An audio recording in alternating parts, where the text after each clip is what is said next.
ሰውዬ ስንት ምላስ ነው ያለው? እኔ አላቅም፣ አልነገረችኝም የሄደችበትን። ከዛ እንደገና ደግሞ አውቃለሁ ምናምን። ምንድነው እንደዚህ መቀለማመድ? ሲጀመር እኮ ሲያዩት ያላማረ ሲበሉት ያቅራል ነው ነገሩ። ሲጀመር በእነሱ ህይወት ውስጥ አታስፈልግም ብለን እኛ ለፍልፈን ተናግረን ነበረ፣ እነሱን ተለያያለ ብለን ማለት ነው።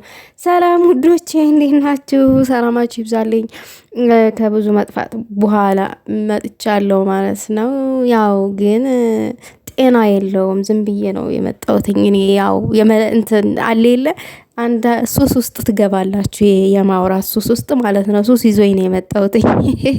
ግን ቻናሌ ጤነኛ አይደለም። ትንሽ ልበት ስለ ሁለት ግራግር ሀሰን ማለት ነው። ሀሰን ተብዬው አንተ ነህ ሲጀመር ሀይሚ እንድትሄድ ተብሩኬ እንድትለይ የገፋፋሃት አንተ ነህ። እዚህ ደረጃ እንድትደርስ ያደረካት እና አሁን መተክ ምንም ማቀው ነገር የለም አልክ መጀመሪያ። ከዛ እንደገና ደግሞ ይሄ ናቲ ሲለምንህ ምናምን ነገር ከዛ ኃላፊነቱ ከባድ ስለሆነ ነው ምናምን አልክ። አይክ ኃላፊነቱ ከባድ የሆነብክ ለምንድን ነው? አንተ ስለገፋፋት፣ አንተ እንድትሄድ እንድትሰደድ ስለገፋፋት ነው የከበደ ኃላፊነቱ ማለት ነው። ራስ ያደረግከው ራስ የሰራው ስተት ስለሆነ እና በሰው ፍቅር ውስጥ በሰው ህይወት ውስጥ ብሩኬ ወንድምህ ነው ቢገባህ ኖሮ ማለት ነው። ብሩኬ ወንድምህ ነው። አይክ ሀይሚ ሄዳ አልተደሰተችም፣ ደስተኛ አልሆነችም ብትሄድም ማለት ነው። አንተ ግን ሀይሚ ደስተኛ የምትሆን መስሎ አስበህ ከሆነ አልሆነም። ሀይሚ አልቅሳለች እዛ ጋ፣ የእሷ ለእሶ እኛንም አሞናል፣ የእሷ መከፋት ማለት ነው። አንተ የታየህ እና የተመለከትከው ሁለቱን የመለያየት ስራ ነበረ የሰራኸው።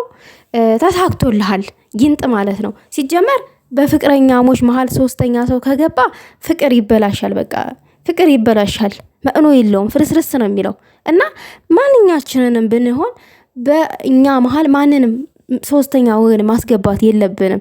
ብሩኬና ሀይሚ ለራሳቸው ሳያንሱ ቀርተው ነው እንዴ? ያንሳሉ? አያንሱም። ሁለቱ ችግራቸውን ተነጋግረው መፍታት የሚችሉ ሰዎች ናቸው።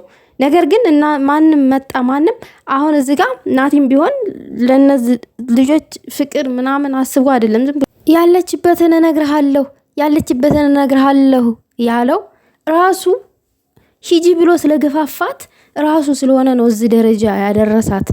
በጀመሪያውን ራሱ ነው። ሀይሚ ለደቂቃ ከብሩኬ መሌት አትፈልግም። ብሩኬም እንደዛው ለደቂቃ ምንም ከባድ ጠብ ቢኖር ማለት ነው። ሀይሚ እንደዛ አይነት ውሳኔ በህይወቷ ወስና አታውቅም ሲጀመር ማለት ነው። ይሄ ጥዬ ልሄድ ምናምን ነገር እንደውም ብሩኬ ነው ለውሳኔ የሚቸኩለው። እኔ ብሩኬን እየወቀስኩት አይደለም። ያ ደግሞ ስህተት ነው፣ ልክ አይደለም ነው እያልኩ ያለሁትኝ። እኛ በራሳችን ህይወት ውስጥ እኛ ራሳችንን ወሳኝ መሆን ያለብን። ሰው ለእኛ ወሳኝ እንዲሆንልን እድል መስጠት የለብንም። እና አንተ ነህ ይቺ ልጅ እንድትሰደድ ተብሩኬ እንድትለይ ምናምን ያደረካት።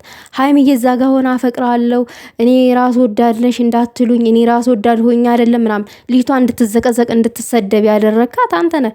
እዛ ጋር ሲሰድቧት ሲዘቀዝቋት ምናምን ትክታክ ላይ ፎቶዋን ሲያጨመላልቁ የሌለ ተናደናል፣ ተበሳጭተናል። ይሄን ነበረ የምትፈልገው አይደለ? ተሳክቶላል፣ እንኳን ደስ አለክ። አሁን ደግሞ መተክ ያለችበትን አሳያለሁ እኔ እነግርሃለሁ ምናምን ነገር ተወንክክ። እሷ በራሷ ፈቃድ ነው የሄደችው እዛ። አንተ ነህ ገፋፍተክ እንደዚህ አይነት ውስጥ የከተትካት። ግን እኔ በጣም የምትደብሩ ሰዎች አላችሁ።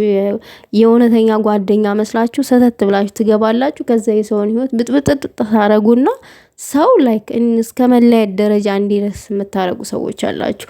ግን ጥሩ አይደለም፣ እንደዚህ ማድረግ አግባብ አይደለም። እኔስ ነገ የኔ ህይወት እኔ ነገ ትዳር አይኖረኝም፣ ነገ ፍቅረኛ አይኖረንም ብለን ማሰብ አለብን። በሰው ህይወት ውስጥ ወሳኝ መሆን የለብንም። በጣም ታሳዝናለህ። ሀይሚዬ ባለሽበት ሰላም ሁኒ።